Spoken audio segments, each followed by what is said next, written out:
I'm gonna be real with y'all. Kaiju Universe's oceans stink.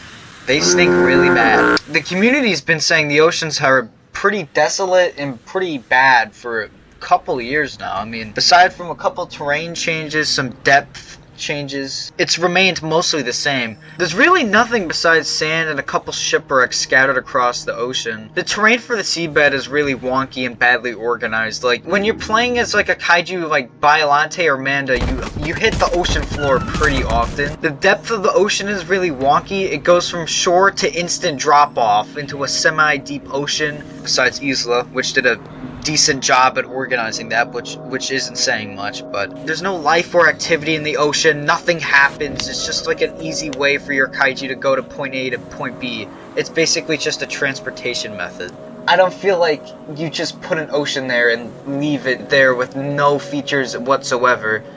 There's no purpose to the ocean besides chasing runners and finding the Millennium UFO and Voodoo trinkets. Like, it's just there, man. The water combat is done to the best of the devs' ability, I feel like, but for the kaijus who are perfectly adapted for aquatic lifestyles, there's really nothing really much for them besides stat buffs, which the ocean is their home turf. They should have some sort of advantage, but not game-breaking, so it makes them unbalanced. There's no biomes, there's no variety, there's no variation between, you know, here and here, for instance. Like, it's just sand everywhere, besides the Mariana Trench, which isn't really doing much. It's just there. It's just, you know, a bit of depth change for deep sea combat, which really nobody uses, because everyone is focused in prioritizing land combat, because that's what the game's about. You know, you're not going to see a Godzilla and Mechagodzilla say, oh, let's take this in there, and just go, you know, scuba diving in the ocean and beat the crap out of each other. Like, no one does that. Swimming can be pretty tedious. It can take very long to get from, say, Skull Island to the Arctic. It can take a very long time, but, you know, that's just the distance from island to island. I mean, KU's doing some improvements to the ocean. I mean, I didn't suggest this, but KU has a pretty good solution to some of the annoying features.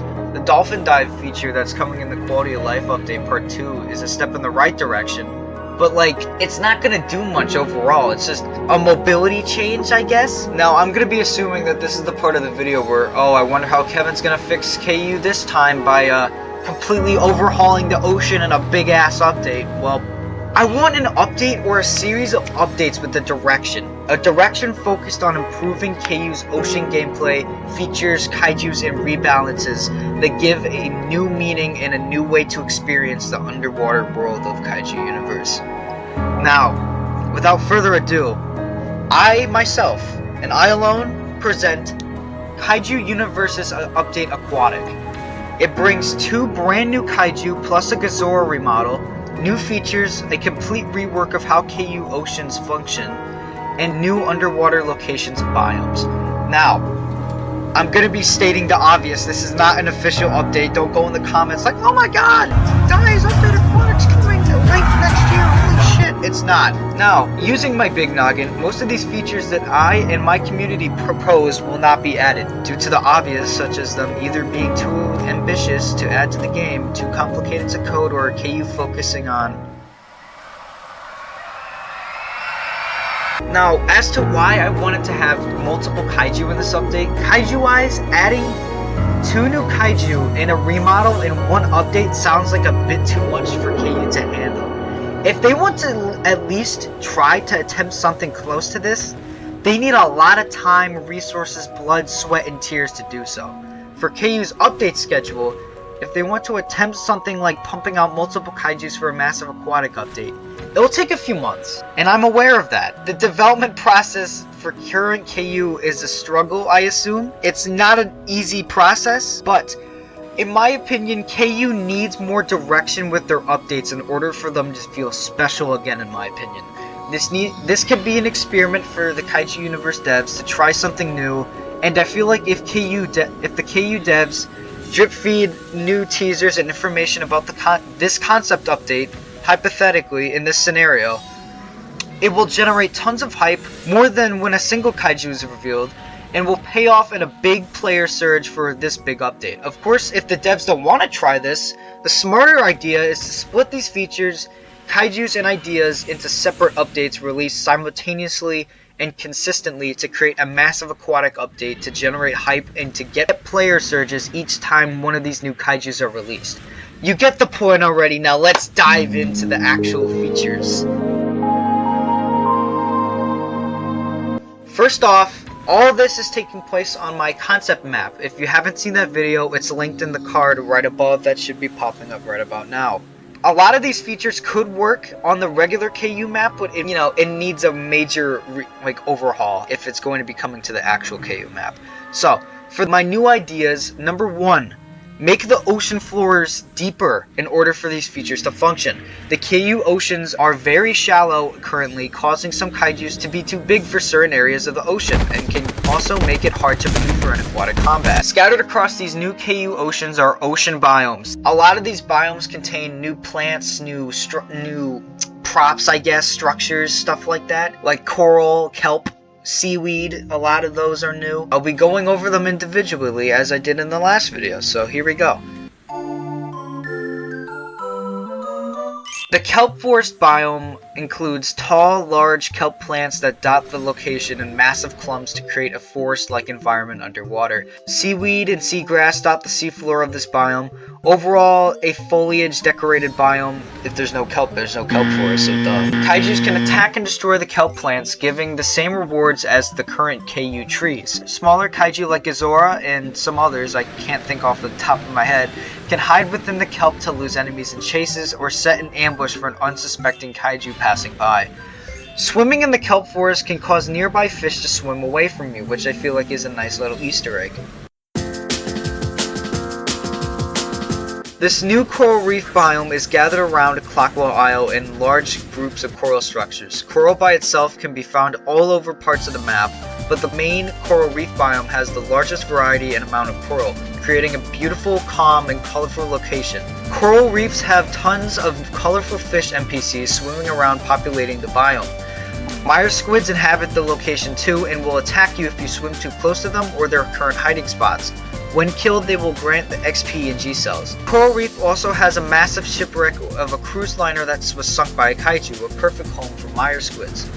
Coral, when affected by kaijus, will become gray for a minute before turning back to normal. Next to the coral reef biome, there's a ravine that has magma vents that pull you down into the ravine. At the bottom, there are shipwrecks and a fast travel hollow earth vortex that brings you to another part of the ocean.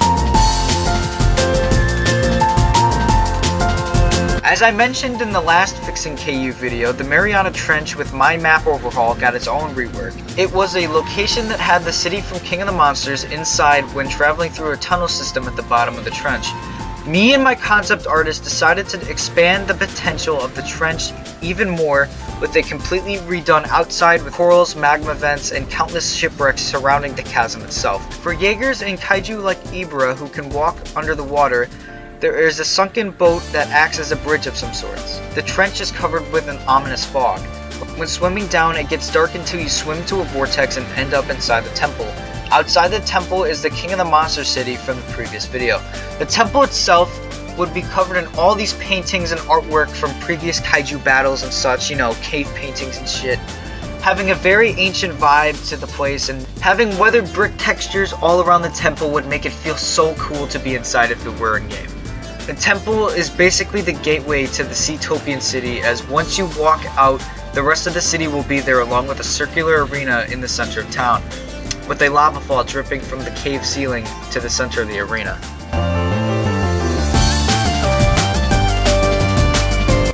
Located on the east coast of Isla de Mara, this biome was very small compared to the other ocean biomes as I showed previously. The biome is filled with geothermal vents that produce ash particles.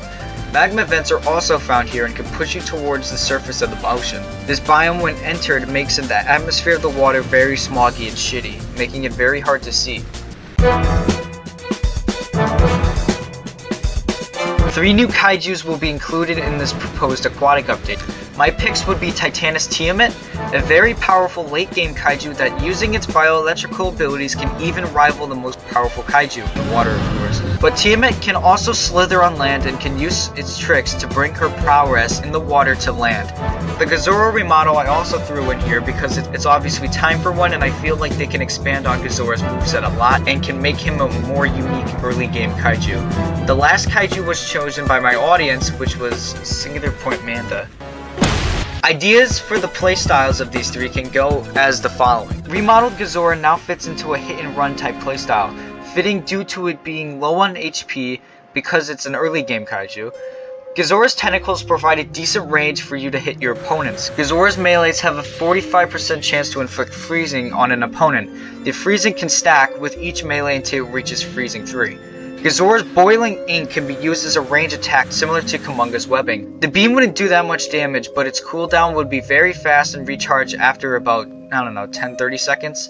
A V ability for Gezora could be a bioluminescent ability that makes Gezora cycle a deep blue across his body. Remodeled Gezora underwater will just be as a menace as it is currently. An ability I see being used is a move that allows the ink beam to become an ink cloud that damages the opponent and lingers there as you push yourself backward to flee. Titanus Tiamat could have a really interesting and fun moveset. She has so many abilities that can be implemented it's not even funny. But my idea of KU's Tiamat goes like this. Tiamat can do a few melee moves that inflict shock 15% or less of the time in and out of water due to her bioelectrical abilities she is known for. Her ranged abilities would be of Phosphorus Ink, a dangerous ability that can inflict blindness if close enough to the opponent, coded similar to Frostbite Godzilla's breath. Underwater, this ink could have much further range. Tiamat can have a utility bar that is charged up by using electric-based attacks underwater that boils the water and makes the bar go up. Once the bar is full, Tiamat can use a V ability that gives her moves on land a scary new advantage. When using the V on land, a storm will begin to surround Tiamat for the duration of the V move. Her melees gain a plus 40% increased chance to apply shock to enemies.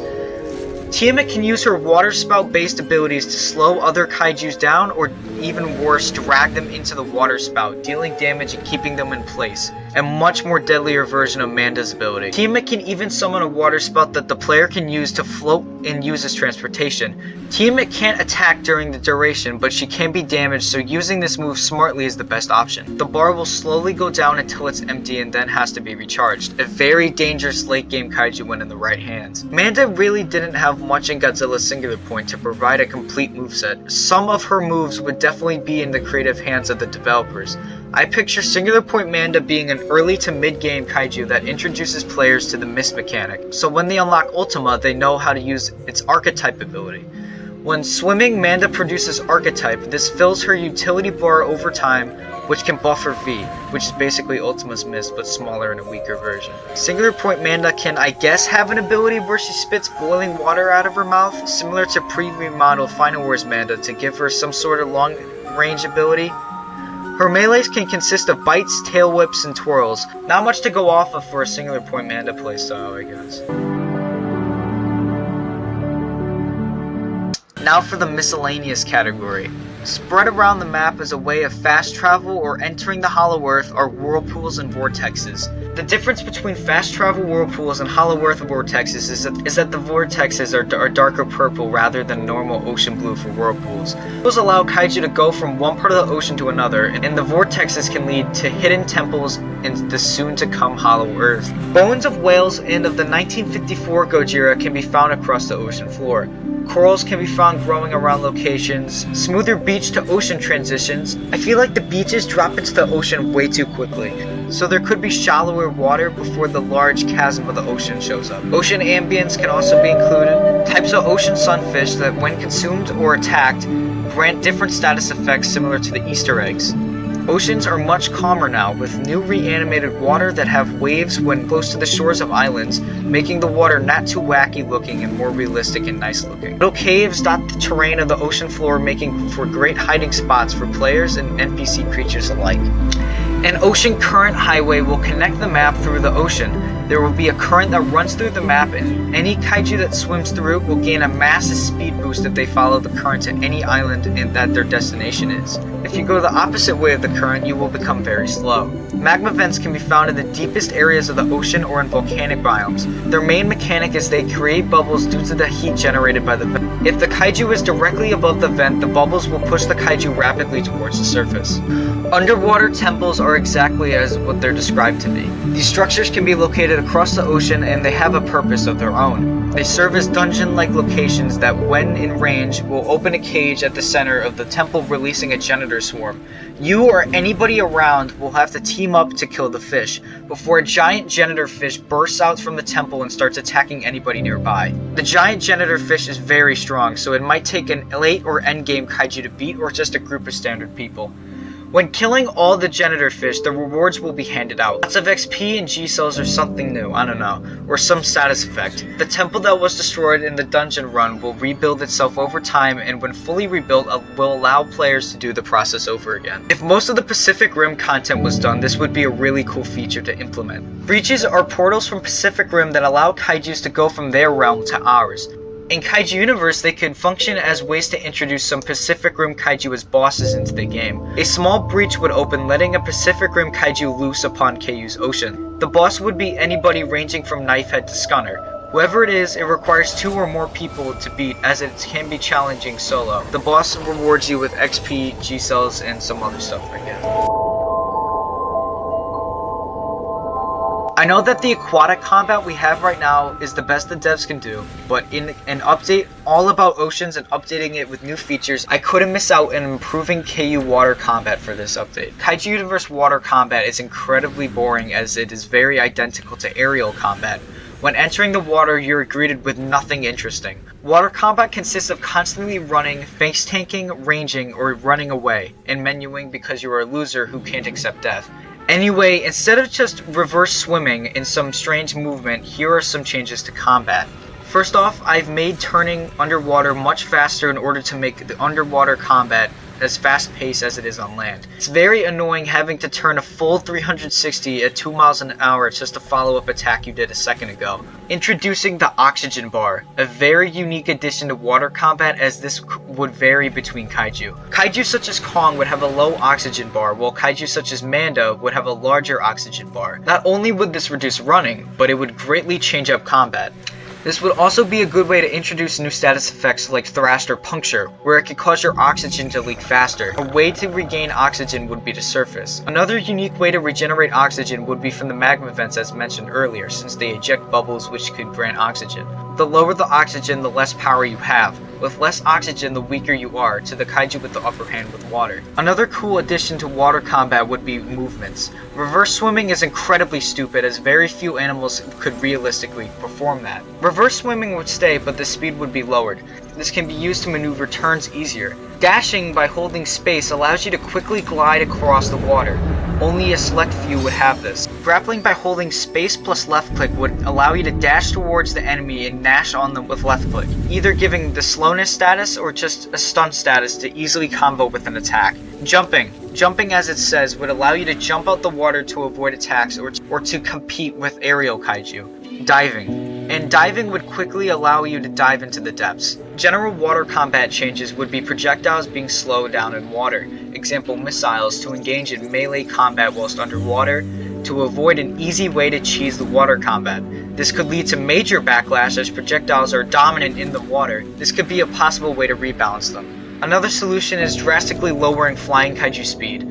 Flying kaiju are extremely dominant in the game. A kaiju that can fly can easily abuse their power as they quickly dip into the water and melee kaiju whilst receiving no punishment. A quick fix would be a new status effect called water lock, meaning that they can't fly out the water for a short period of time. Some flyers would be immune to this. And that, ladies and gentlemen, is my Kaiju Universe Aquatic revamp. That was a lot to go over. But overall, I hope that these features and ideas get noticed by the devs and again, get taken into consideration for a KU update. But we all know that will never happen. I want to give a massive thanks to Lucite, or however you pronounce your name on Discord, for creating most of the concept art throughout this video. With a script of 10 full pages of ideas, I hope you enjoyed another chapter in the Fixing KU saga. Let me know what you would change in the KU oceans and if you have any ideas for future videos. With all that wrapped up, I'm Kevin, and peace out.